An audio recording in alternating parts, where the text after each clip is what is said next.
I was looking over some old financial data last night, watching an older clip from George Camel channel with Caleb Hammer, and a specific question caught my attention. Caleb asked George whether he agreed or disagreed that a 7% withdrawal rate could ever be considered safe for a retiree. If I were sitting in the back of that room, I would probably be the quiet person raising my hand to say that it entirely depends on the structure of your personal situation. When that specific moment airs, the comment section usually fractures into absolute chaos because the concept of a safe withdrawal rate is deeply misunderstood. We treat it as a rigid, unyielding law of nature, but the way we apply it today is completely detached from how the mathematical research was originally constructed. I want people to transition into retirement feeling completely grounded in the math of their portfolio, rather than living in a state of constant financial anxiety. Running out of capital because you spent too aggressively is an absolute failure. But restricting your lifestyle so severely that you never enjoy the wealth you built is also a failure. To understand why we anchor so heavily to a single number, we have to look directly at the original research published by William Bengen in the 90s. His work was never designed to dictate what the typical average retiree should spend during a normal economic cycle. Instead, Bengen was trying to solve a highly specific worst-case mathematical puzzle. He wanted to find the maximum baseline withdrawal rate that would have survived the absolute darkest, most unforgiving economic periods in modern history. That is the entire premise of the historical data pool. When the initial calculations were run, that worst-case survival rate hovered right around 4%, which was later adjusted closer to 4.7% as more data points were integrated. This means the traditional 4% guideline is not a recommendation for optimal spending. It is a shield designed for the single worst retirement starting year on record. Bengen himself has openly stated that the vast majority of historical horizons allowed investors to safely withdraw significantly more than 4%. In fact, over 99% of historical 30-year rolling windows supported a much higher distribution rate without ever hollowing out the underlying principle. The standard 4% rule is essentially a financial simulation of a person retiring in the late 60s or early 70s, right before a massive market correction and a wave of severe inflation. That specific hypothetical retiree took their fixed allocation, adjusted it upward for inflation every single year, and never altered their spending by a single dollar for 3 decades.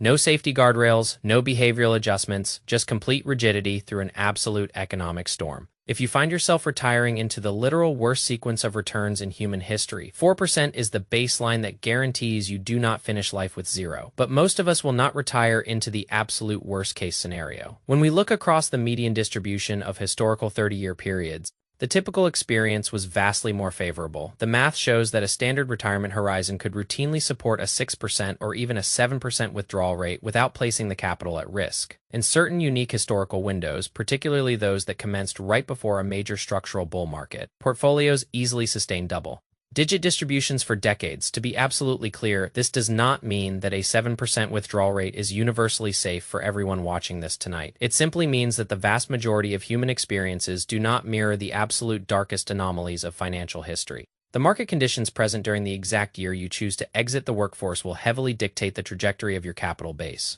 Let us examine the actual historical clusters to see how dramatic these variations can be in practice. If you look at the generation that retired between 1922 and 1924, their portfolios caught an immediate wave of powerful domestic growth because their principal accumulated a massive structural buffer during those early years. Their sustainable withdrawal rates actually ranged from 9% to 11%. A more moderate middle of the road example would be an individual retiring in 1995 and tracking through 2025.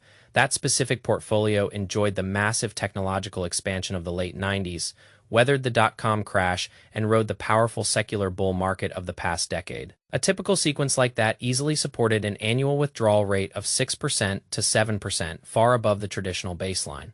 If we look at the cohort that retired in 1982, they stepped directly into one of the greatest structural bull markets in history, characterized by steadily falling interest rates. Their portfolios achieved such massive early momentum that they comfortably sustained withdrawal rates between 8% and 9%. Another highly favorable window occurred between 1975 and 2005, where retirees entered the market immediately following a major correction and caught the entire expansion of the next 2 decades. A portfolio initiated in 1975 safely allowed for a steady 7% to 8% annual distribution, fully adjusted for inflation, without ever running dry. But if you shift that exact same timeline backward by just 2 short years, the mathematical reality changes completely. Imagine an investor with a $1 million portfolio retiring in 1973 instead of 1975. On day one of their retirement, they are hit with an immediate 45% market decline alongside the severe structural inflation of the 1970s. This is the textbook definition of sequence of returns risk. Your asset values are dropping rapidly at the exact same time you are forced to extract capital, and inflation is driving your required withdrawal amount higher every year because of that toxic early combination. The safe withdrawal rate for the 1973 retiree dropped straight down to the 4% boundary. The real-world human impact of these two starting years is staggering.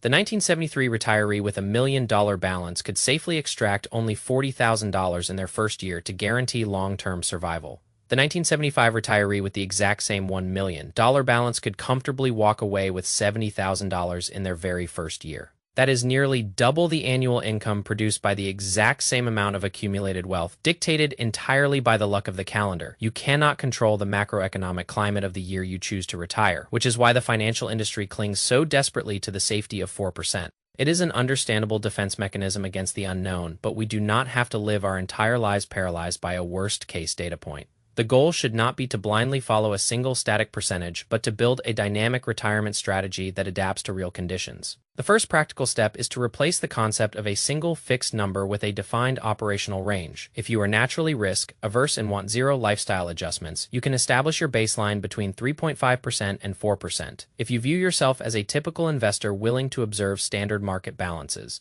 a range of 4.5% to 5.5% is completely rational. If you are comfortable maintaining structural flexibility, you can easily design a starting framework between 5.5% and 6.5%. This simple mental shift instantly removes the illusion of a single magic number and forces you to analyze your personal capacity for flexibility. The second step is to actively adjust your distribution target based on 5 core foundational variables. The first variable is your actual time horizon, because a 40-year early retirement demands a highly conservative starting percentage. If your anticipated horizon is closer to a standard 20-year window, the math allows you to elevate your distribution rate significantly. The second variable is the creation of a solid guaranteed income floor that operates entirely outside of your equity portfolio. This can be constructed through fixed Social Security benefits, traditional pensions, or reliable structural cash flow vehicles. If your baseline living expenses are completely covered by these guaranteed streams, your equity portfolio only needs to fund your discretionary lifestyle. When your portfolio is restricted to discretionary expenses, you possess the ultimate financial superpower of flexibility.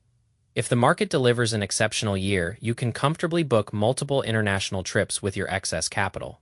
If the market experiences a severe structural contraction, you simply scale back your luxury spending and leave the principal completely undisturbed. The third variable is your inherent spending flexibility, because a rigid lifestyle demands a highly conservative baseline strategy. If you can dynamically adjust your annual outflows based on performance, a starting target of 5% or 6% becomes entirely viable. The fourth variable is active protection against sequence of returns risk through the deliberate construction of cash buffers. Maintaining 2 to 5 years of basic living expenses in liquid holdings allows you to completely avoid selling equities during a market downturn. The fifth variable is evaluating the baseline valuation of the market during the exact year you transition into retirement. If you are retiring into an environment where corporate valuations are historically stretched, it is mathematically prudent to lean toward caution. If you are stepping into a market that has already experienced a massive secular liquidation, you can safely afford to be more aggressive with your principal. The ultimate truth is that the static, unchanging retiree used in academic financial modeling does not actually exist in the real world. Human beings are naturally adaptive creatures who instinctively tighten their personal budgets when they observe a broader economic contraction. Instead of relying on a rigid mathematical model, we should implement a basic rules-based guardrail system. You can comfortably initiate your retirement with a 5% distribution target as a reasonable baseline framework.